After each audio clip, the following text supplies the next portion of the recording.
Hello everyone, this is 05 and welcome to the Cobra Essential Toy Review. And today's toy, we're looking at the 2010 release by Hasbro of the G.I. Joe Pursuit of Cobra Mecha and Action Figure Review.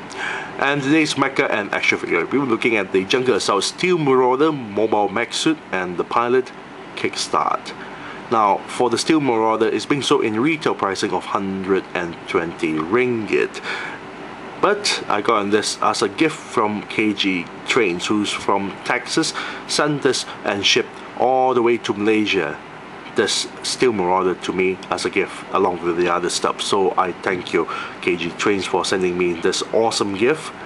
Now let's take a look at the front portion of the packaging itself. Seeing that it's Jungle Assault, we have a lot of leaves and jungle scenery at the side of the packaging itself. Now we have a large window displaying inside the Steel Marauder mech, and then next to it is Kickstart. Now what's disappointing is that for this mecha packaging itself, both the Cobra Deviant and the Steel Marauder does not include a diorama. So that's rather disappointing, but what can you do? Now the top section there, nothing special, stating G.I. Joe logo with the Steel Marauder name. On the side here, we got a nicer artwork of Kickstart, and here we have a smaller write-up stating what's G.I. Joe really about and who they are up against, which is Cobra. On the other side, we have a really nice artwork of the Steel Marauder launching the missiles on one arm and firing the guns on the body itself. And it's standing on a cliff which is next to a waterfall, which is very nice artwork. Now at the bottom we have the file card for Kickstart. Here you got a smaller image of Kickstart there, and the top section stated Kickstart, name Joseph A. Rivera, serial number 947-88-JR60, grade E-5 Sergeant, mission equipment 820 selective fire, long range fully automatic assault rifle. We'll see about that, whether or not if it's equipped with a rifle or not. Now in the write-up stated that Kickstart is an expert in electrical engineering, bioengineering and computer technology for the G.I. Joe team. This Caltech alumnus and die-hard gamer understands every microcircuit of the team's advanced mobile mech suit. During a jungle mission, he uses the suit to deactivate an electronic perimeter warning system and subdue Cobra troops, giving the team easy entry into a Cobra facility. Very nice. Now at the back portion here, we have more write-up on the top stating the Steel Marauder mobile mech suit boosts strength and speed to tremendous levels. This highly advanced battle armor gives the G.I. Joe team powerful support and firepower in the battle against Cobra. And here we have a nice little Jungle Assault scenery here, a diorama going on with a lot of trees and leaves. And here we have the image of the Steel Marauder, next to him as Kickstart. Now in the description stated fully posable mobile mech suit, not too posable, but we'll see about that. It's similar to the Cobra Deviant except with additional joints. Bottom section there stating removable arms interchange with the Cobra Deviant mobile mech suit. And at the bottom stated bracket, sold separately. Yes, you can interchange with the arms with the Cobra Deviant itself. Here we have more features. On one side stated opening capture claw, this entire claw arm here, opening cockpit to store the figure, and finally we have Gatling cannon, fires 6 missiles. Very nice. So without further ado, let's open up this packaging so we can molest the toys. Be right back. And we're back after doing a figure and the rest of stuff out from the packaging. Now let's take a look at Kickstart's accessories. Like all the Pursuit Cobra vehicle and action figures packaging, Kickstart doesn't come with a base stand, so it's typical that Kickstart here comes with only 2 accessories. One of them is a vest with 2 grenades attached to it. Now the entire thing is made of a brown plastic material, and in the inside you'll see there's 2 buttons here to plug in into this section here.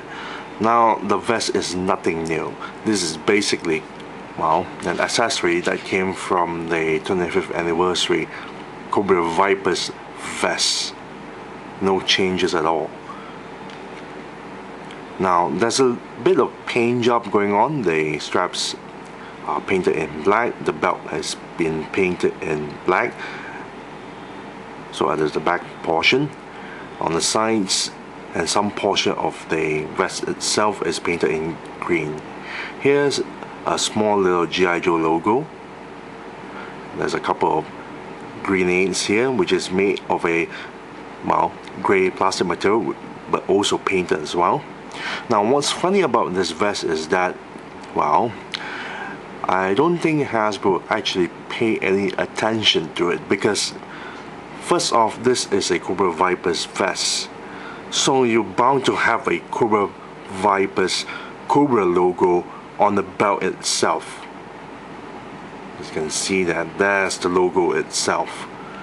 So I'm not too sure if they actually do it intentionally, or they just, well, take any other vest and just chuck it on the character. So this is kind of funny. A G.I. Joe character wearing a Cobra vest, just repainted. Next we have his helm. The helm is attached with a night vision.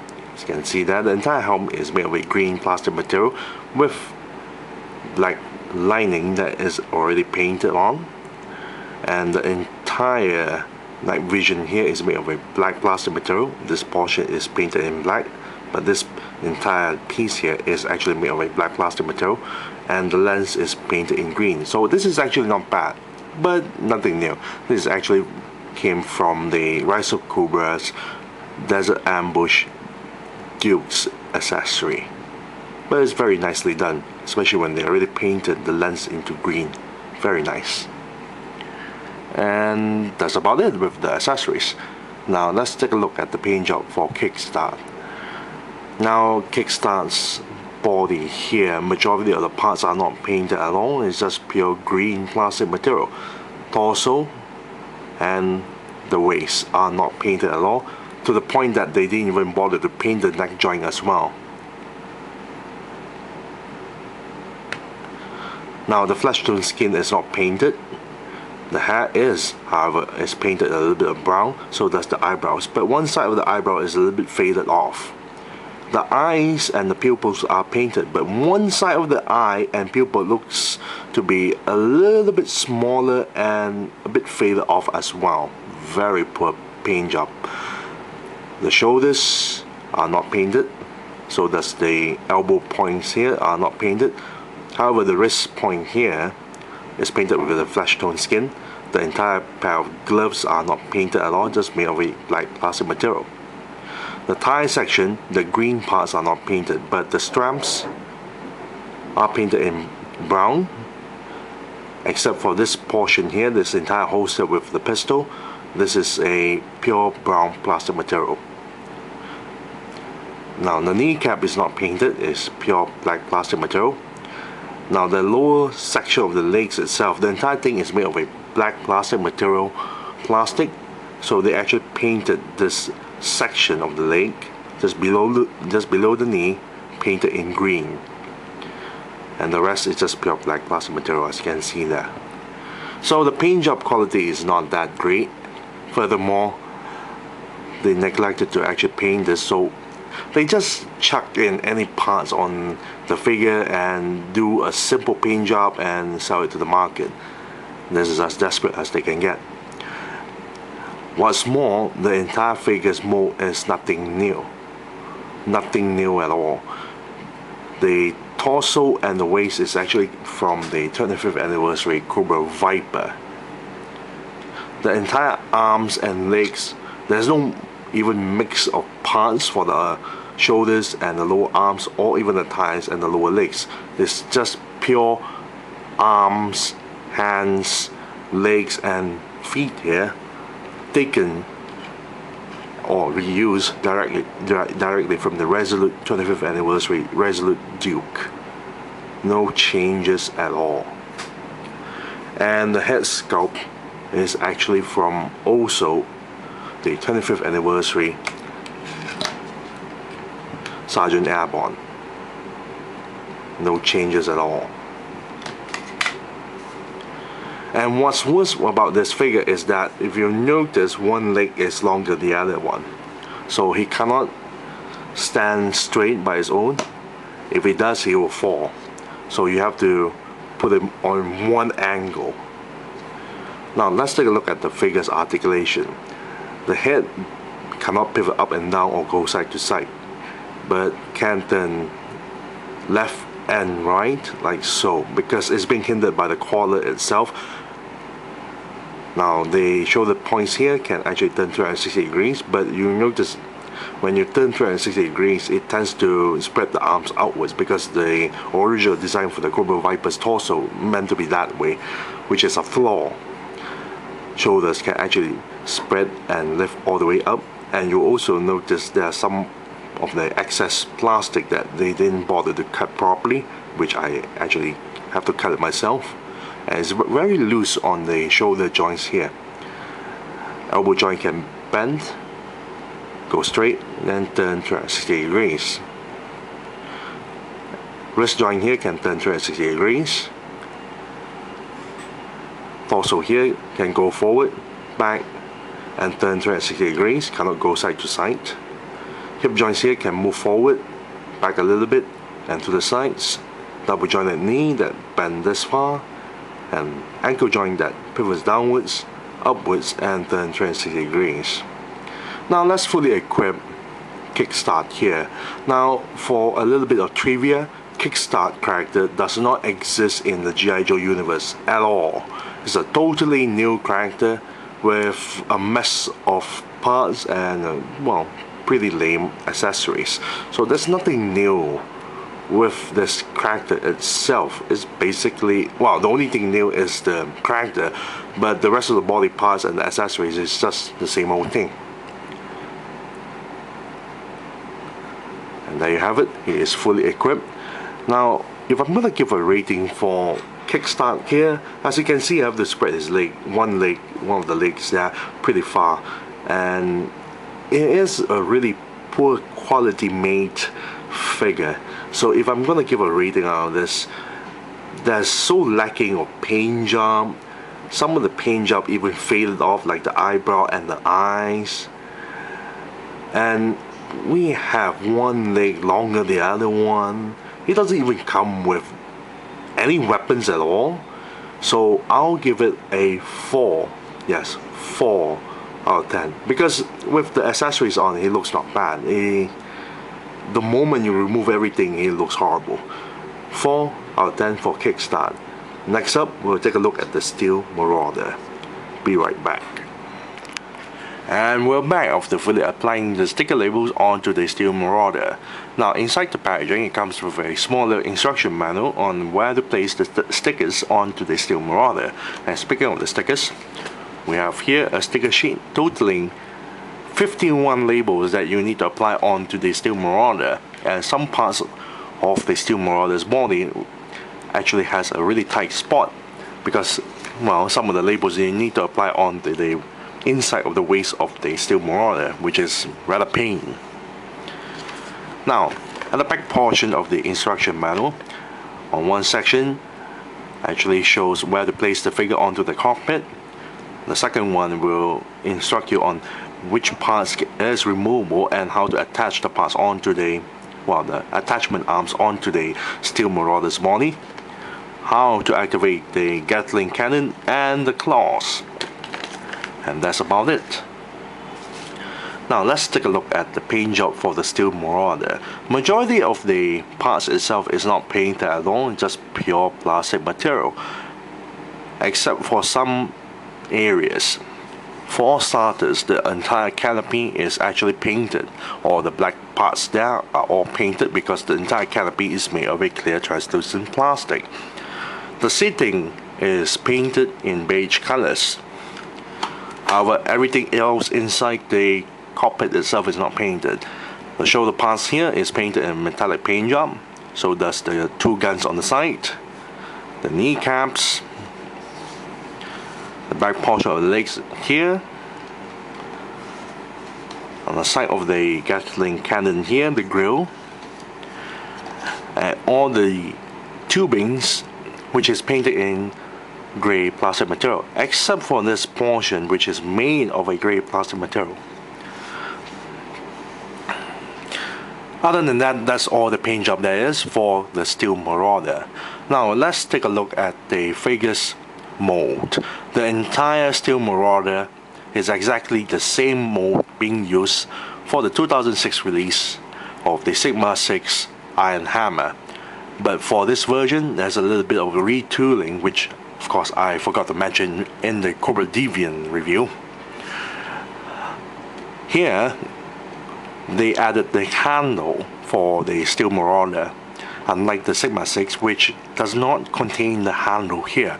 So the figure can actually climb up or hold onto the handle to climb up onto the cockpit itself. And speaking of the cockpit, another retooling is the entire cockpit itself, which also I forgot to mention in the Cobra Deviant review. The entire cockpit can fit any figures from the 25th anniversary line until, well, 30th anniversary line as well. Because originally the cockpit was meant for 2.5-inch figures for the Sigma 6 line. Yes, let's take a look at the figure's accessories. Yes, he does come with an accessory. Well, not much of an accessory, more like missiles. There's 6 yellow missiles that came along in the packaging itself, and you can load all 6 missiles onto the Gatling cannon here at the barrel. You load all 6 missiles by pushing all the missiles into the hole itself until you hear a click, like so. And once all 6 missiles has been loaded, you can fire the missiles by turning the back portion of the arms dial, this entire yellow dial here. So by turning like so, it will fire the missile. But the spring is not really that strong, as you can just see just now, so it's rather weak.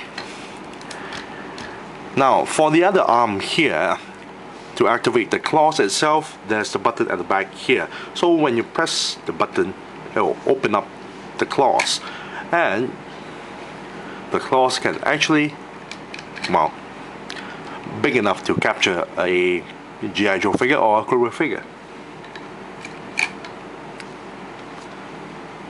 And that's all the features for, well, the special features for the Steel Marauder.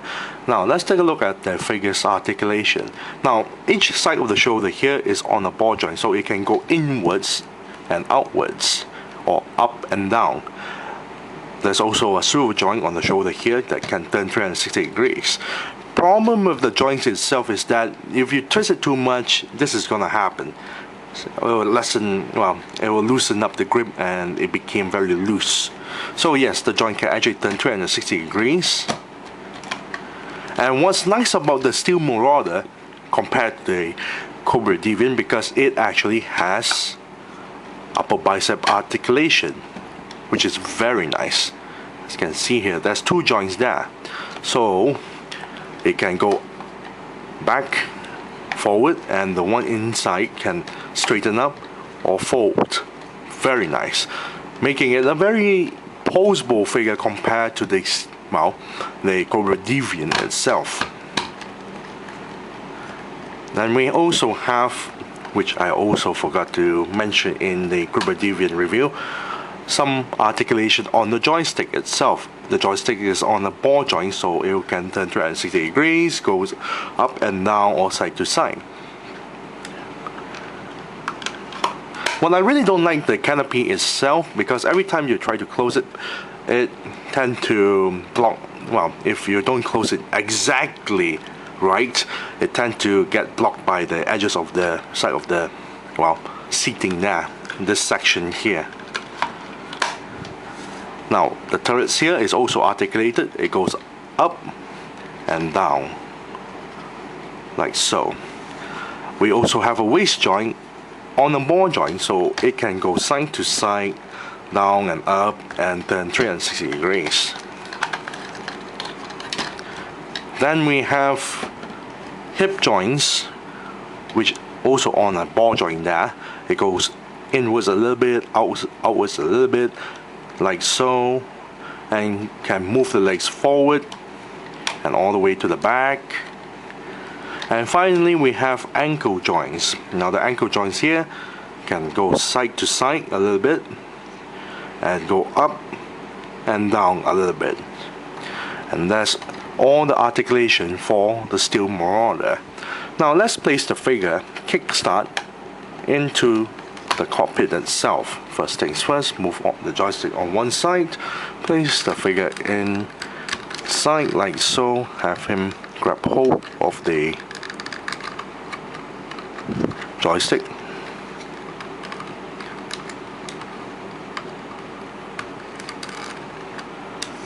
Like so. And close the canopy. Very nice. Very nicely done, actually. Overall, I prefer the Steel Marauder due to the extra joints that this actually has compared to the Cobra Deviant. But I also like the Cobra Deviant's color schemes and the canopy itself, because for this version the canopy looks kind of plain. There's no new design on the canopy itself. This is exactly the same canopy being used for the Sigma 6 Iron Hammer, and I really wish that, well, the spring is actually strong enough to launch the missiles a bit further rather than such a short distance from here. Yes, from here. But the overall design is actually not bad. It's basically the same thing as Cobra Deviant, except in a correct positioning with the legs, and wow, the entire exact same mold as this Iron Hammer if you never owned an Iron Hammer figure before. So if I'm gonna give a rating out of this, I say it's not bad. It's actually a bit better compared to the Cobra Deviant, so I'm gonna give it a 7. Yes, a 7 out of 10 for the Steel Marauder. So I thank you all for watching. This is Lucy05 and I'm signing off.